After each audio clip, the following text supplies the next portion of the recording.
bendiga tus labios y tu corazón para dejarnos ser dignamente su evangelio en el nombre del Padre, del Hijo y del Espíritu Santo. Amén.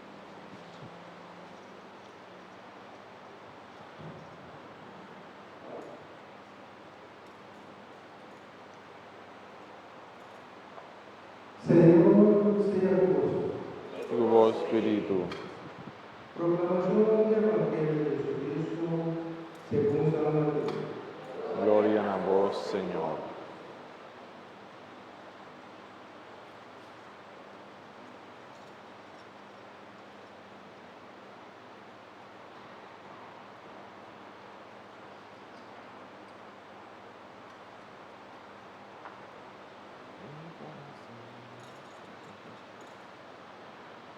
Llega até a Pai. Jesus também deixou o apóstolo. Não quero que me apene no mundo para trazer paz. Me não me trazer paz, mas fala. Me havia em um homem contra sua tata, e um rei contra sua mama. Não era contra a suegra, de maneira que cada gente lo tem sua mesma família como inimigo. Es un que destina su mamá a su casa masculino, no la dignidad.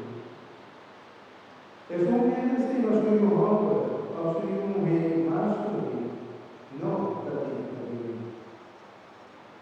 Es un que no es a su cruz y sigue, no la dignidad. Es un que trata de salvar su vida, no perder. Y es un que pierde su vida para mí motivo. Es un que decidir gozo, da decidir. Y es un que decidir, da decidir es un que amarrado. Es un que decidió un profeta, pasó de la profeta, no hay la recompensa de un profeta. Y es un que decidió un hombre justo, no hay la recompensa de un hombre justo.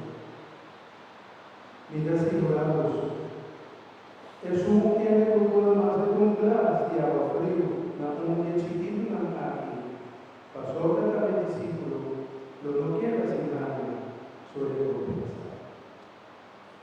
Palabra del Señor. Gloria a vos, Señor Jesús.